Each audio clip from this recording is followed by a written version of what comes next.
custom clothes. Hello, and welcome to FFS. I'm your host, Paulina.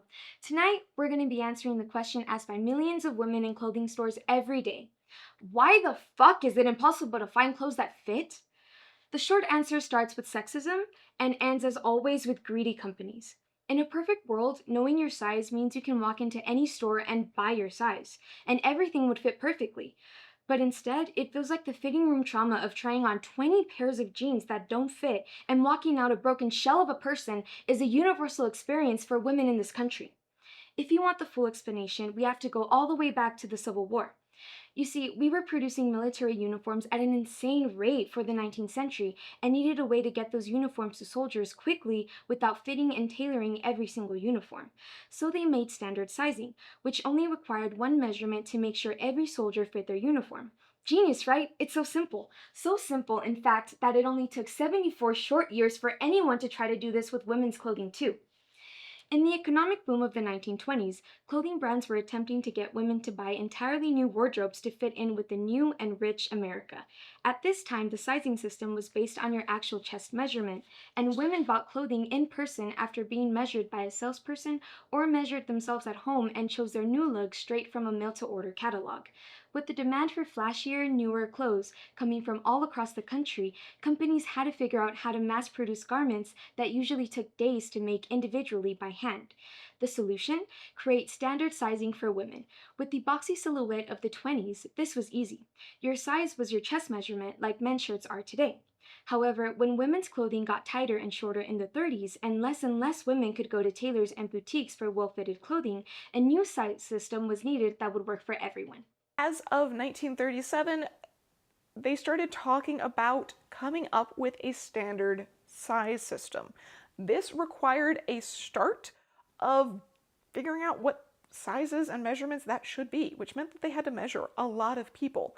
And even then, they recognized that this wasn't going to actually answer all of the questions. It wasn't going to encompass enough people. It wasn't going to create a system where suddenly everyone fit. There were going to be lots of body shapes and sizes that fell outside of the standard range that they were going to come up with.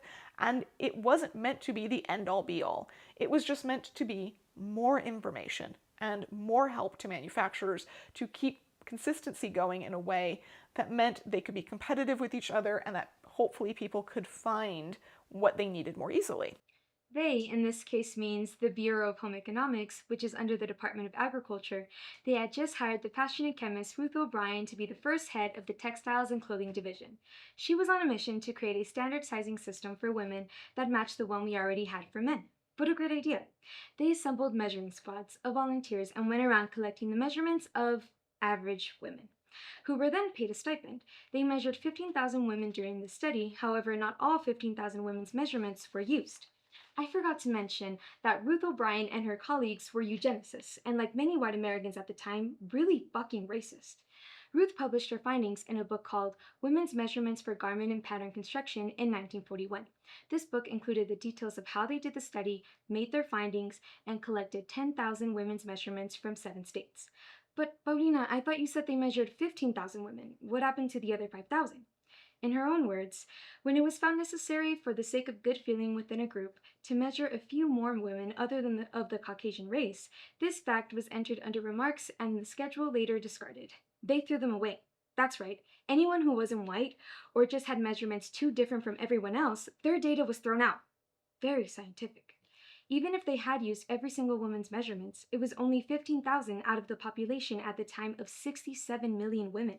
To compare, the Book of Men's Measurements was based on the data of 4 million men who fought in World War I. They're not making me do the math this time, but I know that's not a fair comparison. This book, paid for by the USDA, was adopted in 1949 as the basis for commercial standard, which is a universal size chart that was supposed to keep all of the clothing manufacturers on the same page. However, it was really just a suggestion for brands to base their sizings on. The standard sizing wasn't actually released until 1958, and in the meantime, the Department of Commerce also introduced a new sizing system that was even more complicated. The idea from the government was that if they set up the sizing system for them, all the clothing companies would adopt it as they began to mass manufacture.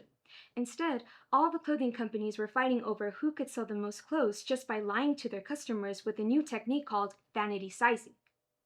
Right, and what the argument is, Robin, that's coming out from some of the fashion blogs out there is that this just shows you that sizing is so out of control in this country, that it is so phony baloney that now they have to create smaller sizes. Here's what I mean. A size 4 dress today, that is not the same as a size 4 dress a few years ago. It's probably more like a 6 or an 8. The argument is that many retailers, not J. Crew specifically, basically change the sizes so that when you're in there in that little dressing room trying to squish yourself into something, and then you go, oh, I'm size 4. Oh, I'm You are more likely to buy it. Yes. Yes.